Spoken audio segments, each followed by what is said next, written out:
Hello everyone, welcome to IFS. And आज हमारे साथ और एक टॉपर और एक मेधावी स्टूडेंट जुड़ चुके हैं जिन्होंने इस एग्ज़ाम को जेआरएफ कैटेगरी से क्वालिफाई किया और क्वालिफाई ही नहीं किया है, उसके साथ साथ उन्होंने बहुत बेहतर रैंक, डबल डिजिट रैंक इन्होंने हासिल किया है।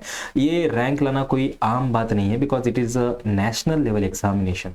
तो हमारा मकसद ये है कि ऐसे जो प्रिपरेशन करते हैं, ऐसे तैयारी करते हैं, इनके स्ट्रैटेजीज आपको पता लगे। ये मकसद है इस इंटरव्यूज़ का, जो भी हम इतने कंडक्ट करवा रहे हैं।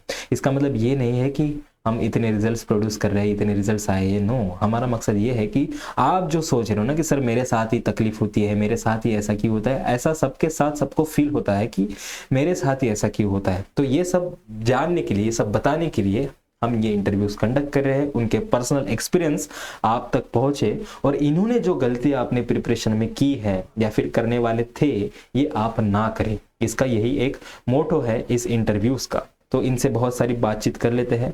एंड सबसे पहले तो इनका परिचय कर लेते हैं। तो please introduce your self. Hello, I'm Akriti Jha. So I have completed my master's in biochemistry from University of Hyderabad in 2022, and currently I'm working as a JRS in National Institute of University. Okay, so what brings you toward the CSR examination? PhD. PhD मतलब research में जाना है या फिर academics में जाना है? Research में जाना है मुझे, तो उसके लिए PhD करनी होगी। एग्जैक्टली। तो इनिशियली मैं थोड़ा सा डिलेमा में थी कि मुझे क्या करना है MSc के बाद, तो इसलिए मैंने 1 ईयर का गैप लिया था। देन मैंने JRF ज्वाइन किया। फिर मुझे लगा कि नहीं, मुझे रिसर्च में इंटरेस्ट है। देन मैंने अपना प्रिपरेशन मैंने स्टार्ट किया। मैंने एग्जाम दिया। पहला एग्जाम मैंने फिर दिया। पहला एग्जाम जो मैंने दिया वो मैंने दिया था 2024 में। जून जून का। हाँ, जून में। हाँ सो आपने कहा कि ये आपका सेकंड थर्ड अटेम्प्ट है, राइट? हाँ, थर्ड तो अटेम्प्ट। मतलब आपने दिसंबर 2023 का पहला अटेम्प्ट दिया होगा। हाँ। तो क्या सीखा है आपने इस ओवर द ईयर अटेम्प्ट में इतने सारे? पहला अटेम्प्ट जब मैंने दिया तो मुझे ये लगा, मतलब जब मैंने दिया तो पेपर सही आता है, बट आपको ये देखना है कि कैसे आप अटेम्प्ट करते हो, क्योंकि जो होता है टाइमिंग बहुत मैटर करती है कि आपको टाइम कैसे मैनेज करना है, कैसे करना है, वो बहुत इंपॉर्टेंट है। तो फर्स्ट अटेम्प्ट में मुझे ये लगा कि मैंने बहुत ज़्यादा एक सेक्शन पे फोकस किया, बी और सी में बहुत ही कम किया था, तो मेरा बहुत सारा टाइम चला गया। तो मैं सी में इतना ध्यान नहीं दे पाई। तो जो मुझे बेसिकली सी पे ज़्यादा फोकस करना चाहिए था, देन बी एंड फिर ए पे आना चाहिए, पर मैंने ये जल्द सपोर्टेड किया। तो पहले अटेम्प्ट में मैंने सी में मेरा ज़्यादा नहीं होगा, बहुत ही कम टाइम बचा था। मैं फिर बहुत पैनिक हो गया, तो वहाँ पे बहुत मिस्टेक्स करी मैंने। तो फर्स्ट अटेम्प्ट में मेरा ये हुआ था। सेकेंड अटेम्प्ट जो मैंने दिया, सेकेंड अटेम्प्ट में मेरा सही गया था, बट वही मेरे 2% से रुक गया गलत। तो वहाँ पे मुझे लगा कि नहीं, कुछ और रहता है। कुछ मैंने कोई टेस्ट सीरीज नहीं करी, कुछ अलग से ज्वाइन नहीं किया था। तो मेरे एक सीनियर है, उन्होंने मुझे सजेस्ट किया कि तुम आईएफएस की ये बैच ज्वाइन कर लो, फिर अच्छा है, क्योंकि उनके पास वो डेली प्रैक्टिस टेस्ट भी होता है हर एक क्लास के बाद, और उसके बाद उनका पूरे वीक में 3 टेस्ट, मतलब हर सब्जेक्ट का टेस्ट होता है। तो ये चाहिए था, क्योंकि मैं इससे पहले मैंने ना क्वेश्चन प्रैक्टिस किया था, कुछ नहीं किया था, बस एग्जाम दे के आ गई थी, ऐसा था। तो इस बार मैंने फिर आईएलटीएस का लिया, लास्ट ईयर दिया जुलाई में। फिर मैंने उनकी क्लासेस ली सारी, मतलब जो भी वो क्लासेस करवाते थे वो लिया, नोट्स बनाए। फिर नोट्स बनाने के बाद उसको पढ़ के फिर टेस्ट दिया। तो ऐसे करके मैंने प्रिपरेशन किया, क्योंकि मैं अभी काम भी जो मतलब लैब में भी काम होता है, तो मैं जनरली मॉर्निंग में लेती थी क्लासेस, एंड देन घर इवनिंग क्लासेस लेके पढ़ के देन उसका टेस्ट दिया। जैसे कि ऐसे मैंने किया। लास्ट 1 मंथ में मैंने फिर ब्रेक लिया था पूरा, और फिर उसके बाद जितना भी मैंने पढ़ा था उनकी रिवीजन करी सारी, और टेस्ट सीरीज दिया। प्रीवियस ईयर क्वेश्चन पेपर जो आईएफएस का है अपना, जो बुक है एक्सप्लेनेशन हाँ, वो वाला। जो बुक है आईएफएस का, वो मैंने मतलब बाई किया। फिर उसके बाद उससे मैंने उसके सारे क्वेश्चन प्रैक्टिस किया, मतलब जितने भी है सारा, मैंने जितने भी यूज कवर किया उसके एक एक क्वेश्चन मैंने प्रैक्टिस किया, मतलब 2 बार किया मैंने उसको। तो मुझे लगता है कि जो प्रीवियस ईयर क्वेश्चन पेपर जैसे उन्होंने आंसर बताया हुआ है और जैसे एक्सप्लेन करी थी चीजें, वो मेरे को बहुत हेल्प हुई इस वाले सीएसआर में, कि कैसे सोचना है क्वेश्चन को। तो मोस्टली मुझे जो हेल्प हुआ वो प्रीवियस ईयर क्वेश्चन पेपर और उनके जो आंसर जैसे उन्होंने एक्सप्लेन किया हुआ है कि कैसे स्टेप लेना चाहिए, कैसे सोचना चाहिए। ऊपर से जब क्लासेस भी होती थी,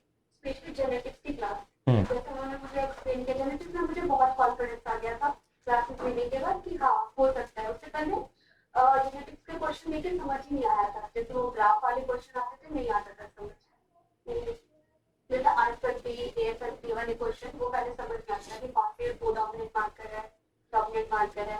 तो वो जब सर ने समझाया उसके बाद मुझे बहुत अच्छे से आया। इवन सबसे बेस्ट चीज जो मुझे लगी वो लगी मुझे डेफारो।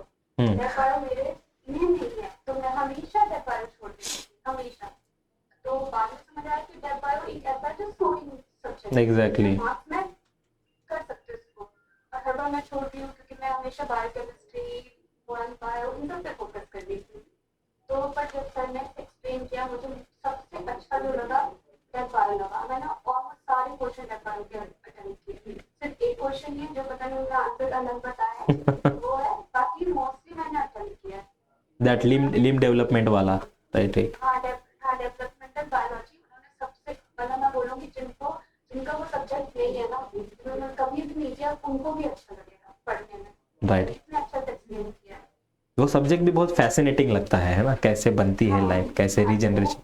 वो बहुत अच्छा था, उन्होंने बहुत अच्छे से एक्सप्लेन किया क्योंकि मेरे लिए वो सब्जेक्ट नया था, मतलब ऐसा था कि मैंने बायोकेमिस्ट्री में पढ़ा नहीं है और मेरी मैं हमेशा भागती थी उससे कि नहीं ये मुझसे नहीं होगा, बहुत ही बोरिंग सब्जेक्ट है, इससे बेटर मैं कुछ और करूँ जो मुझे आता है। पर जब मैंने देखा कि नहीं इसके मार्क क्वेश्चन है जिससे मैं स्कोर कर सकती हूँ, तो मैंने डेफ बायो की क्लास ली, फिर मैंने डेफ बायो पढ़ा, सारे नोट्स बनाए, एक नोट्स बनाए बहुत अच्छे। तो वो इतने अच्छे से एक्सप्लेन करते कि नोट्स भी बहुत अच्छे से बना सकते हो, ऐसा नहीं है कि थोड़ा सा क्या समझ नहीं आ रहा है, नोट्स भी बहुत अच्छे से, मतलब तुम अपनी क्लासेस देख के नोट्स बना सकते डायरेक्ट रनिंग नोट्स ही इतने फाइनल नोट्स हो जाते थे। हो। हाँ मेरे रनिंग नोट्स ही फाइनल नोट्स हो जाते थे। मैंने ऐसे करके किया तो मुझे बहुत पर्सनली मुझे डेफ बायो बहुत अच्छा लगा। Very nice. हाँ हाँ, पर्सनल फेवरेट। मैंने कभी पढ़ा नहीं है। राइट, आपने उसको जीरो से पढ़ा है पर वो आपको बहुत आसानी से समझ में आ गया। हाँ वो बहुत इजी समझ आया, उसके क्वेश्चंस हुए मस्त। हाँ मैंने वो पहली बार मैंने इसी एग्जाम में पहली बार डेफ बायो के क्वेश्चंस अटेम्प्ट किए हैं। ओके। पहली बार ही पढ़ा है। ओह, तो ये भी एक गेम चेंजर साबित हो सकता है, एक वो यूनिट आपका एक्स्ट्रा ऐड हो गया आपके इंफॉर्मेशन में। Very nice. एंड आपने कहा कि आप पूरा पहले पढ़ लेते थे फिर एक महीने में ही रिवीजन किया, या फिर डेली रिवीजन नहीं करते थे? नहीं रिवीजन में करती थी, पर वो लास्ट का जो टाइम चाहिए था ना जिसमें मैं डेली रिवीजन कर पाऊँ, वो मैंने स्टार्ट किया। मतलब मैं रिवीजन करती थी, वो जो इनका संडे टेस्ट होता वो मैं करती थी, रिवीजन तो मैं करती थी। पर लास्ट के 1 मंथ में मैंने पूरा ही अच्छे से, मतलब एक एक चीज डिटेल में प्रीवियस ईयर क्वेश्चन पेपर दोबारा से ये सब 1 मंथ में फिर से मैंने स्टार्ट किया, क्योंकि वो प्रैक्टिस मुझे चाहिए था, क्योंकि मेरे पास बीच में गैप हो रहा था तो मैं करती थी। बट वो 1 मंथ का पूरा ब्रेक लेके मैंने पूरा इसी पे फोकस किया। 1.5 बोल सकते हो, 1 मंथ बहुत बहुत अच्छे डेडिकेटेडली आपने प्रिपेयर किया। हाँ हाँ हाँ, बढ़िया बढ़िया, बहुत बढ़िया। एंड मैं पूछना चाहता हूँ, आपने तो बता दिया फेवरेट यूनिट आपका डेव बायो है, बहुत सारी चीज़ें आपको आसानी से आ जाती है, बट इन कॉन्ट्रास्ट उसके कौन सा ऐसा यूनिट था बहुत चैलेंजिंग लगता था आपको, मतलब अभी भी? जो मुझे लगता है वो जो मैंने किया, मेरे को डेफ बायो भी लगता है। तो अभी कुछ नहीं है? अभी नहीं लगता, अभी कोई भी सब आसान है, सारे यूनिट की मैं बात करूँ। मैंने यूनिट्स किए हैं वो मुझे नहीं लगा चैलेंजिंग, ऐसा नहीं लगा कि वो चैलेंजिंग था। हाँ जैसे मैं बोलूँगी थोड़ा बहुत जो मुझे लगा कि जेनेटिक्स है अभी भी, कि आपको नहीं पता वो क्या पूछ रहे हैं, इसमें आप सारे क्वेश्चन ही अटेम्प्ट कर सकते हो, पर जितना भी पढ़ा है उसमें आप 50% या 60% आराम से अटेम्प्ट कर सकते हो। तो ये है जेनेटिक्स का है जो थोड़ा सा चैलेंजिंग है, क्योंकि उसमें क्वेश्चन बहुत ऐसा आ जाता है कि आप प्रेडिक्ट नहीं कर सकते, पर इस बार जो क्वेश्चन आए थे वो अटेम्प्ट हो गए। कभी कभी क्वेश्चन आते हैं जेनेटिक्स में कि आपको पता ही नहीं होता स्टार्ट कहाँ से करना है, इसको खोलना कहाँ से, राइट? सोचना है क्या, 2-3 मिक्स कर देते हैं तो ये नहीं पता चलता कि ये भी सोचना है, ऐसे हो जाता है। जेनेटिक्स थोड़ा सा मुझे अभी भी लगता है, पर वैसे जो सर ने करवाया वो काफी अच्छा था। अब उन्होंने फिर बोला था कि जरूरी नहीं है कि तुम 10 के 10 क्वेश्चन अटेम्प्ट करो, राइट राइट। मेरा टारगेट है कि तुम इतने अटेम्प्ट करो, 7 अटेम्प्ट कर पाओगे वो करें, और सच में वैसा ही था कि तुम 6 से 7 तो अटेम्प्ट कर सकते। एग्जैक्टली। एंड वो 3 घंटे में आप सबमिट करके आए, सबमिट एग्जामिनेशन हॉल से बाहर निकले, तो क्या लगा, कॉन्फिडेंट थे कि बस हो गया, इस बार हो जाएगा? हाँ मतलब इस बार मुझे लगा कि हो सकता है हो जाएगा, मैंने कॉन्फिडेंस नहीं थी, पर कॉन्फिडेंट। मुझे लग रहा था कि हो सकता है हो जाए, क्योंकि मैंने जो स्ट्रेटेजी किया था वही पहले मैंने सी सेक्शन किया। अब वहाँ फिर मैंने ऐसे नहीं किया कि मैं क्वेश्चन करती थी, मैंने जो जो मुझे श्योर लग रहा था मैंने रफ नोटबुक में मैंने लिखा, इससे मैं कॉन्फिडेंट हूँ कि ये मेरा हो जाएगा। तो ऑलमोस्ट मैंने 18 क्वेश्चन पे मैंने कॉन्फिडेंट था, बाकी पे मैं नहीं थी। तो मैं फिर बी सेक्शन पे गई, फिर मैंने बी सेक्शन क्वेश्चन किए, फिर जो मेरे पास टाइम बचा फिर मैं वापस से सी सेक्शन पे आई, फिर मैंने और क्वेश्चन अटेम्प्ट किए। तो मैंने सी सेक्शन में सारे अटेम्प्ट किए और 25 to 25 हाँ 25 to 25 अटेम्प्ट किया। पर मैं जिनमें श्योर थी मतलब ऐसे ऐसे करके मैंने पहले जो जिसमें श्योर थी वो किया, पहले मैंने फिर बी और फिर बी किया फिर सी किया, कैसे करके ऐसा मतलब हाँ हाँ बोलिए बोलिए प्लीज। लास्ट में जो मेरे पास टाइम था, मतलब मेरा ए टारगेट नहीं था, ए मेरा ये था कि मैं ए नहीं, क्योंकि मैंने लास्ट में जो अटेम्प्ट किया था ये मेरे सारे गलत थे लास्ट टाइम पे। ओके तो ए मेरे सारे सेक्शन गलत था, तो मैंने इस बार देखा कि मैं ए पहले मैं सी और बी पे टारगेट करूंगी। देन मेरे पास लास्ट में टाइम बचा था, तो फिर मैंने ए पे गई। ए पे मैंने सिर्फ और सिर्फ 5 क्वेश्चन अटेम्प्ट किया, उससे ज्यादा मैंने नहीं किया। मतलब आप एक एक दूसरे सेक्शन में जंप होते थे ट्रांसपोजॉन्स की तरह। हाँ, मैं सी और बी पहले सी पे गई, सी में जो मुझे लग रहा था कि हाँ मैं इसमें कॉन्फिडेंट हूँ, ये मुझे आता है, तो ये मैंने कंप्लीट किया। फिर मैं बी पे गई, बी कंप्लीट किया, फिर मैं सी पे वापस गई, फिर मैंने क्वेश्चन देखे कि थोड़ा सर्च किया कि हाँ ये लग रहा है ये लग रहा है करके, फिर मैं वापस बी पे गई, फिर ई पे किया। लास्ट में मैंने ए, जो मेरे पास शायद 30 मिनट बचा होगा, तो मैंने ए पे स्विच किया और ए में देखा 1 और ए में भी मैंने वही क्वेश्चन किया जिसमें मुझे लग रहा था कि हाँ ये सही हो सकता है। मैंने कुछ भी ऐसा नहीं किया कि हाँ इस पे हाफ नॉलेज के साथ कोई टिक करके नहीं आए। हाँ ऐसा कुछ नहीं किया, क्योंकि ए में मेरा गलत हुआ था, तो मैं नहीं चाहती कि कोई भी ऐसे नेगेटिव मार्किंग हो। Right. ऐसे कम नहीं के, तो बेटर है सी और बी पे ज्यादा फोकस करने का। और मेरा स्कोर था कि मैं 120 से ऊपर स्कोर करूँ, तो मैंने उसी हिसाब से, क्योंकि 120 सेफ रहता। Exactly right.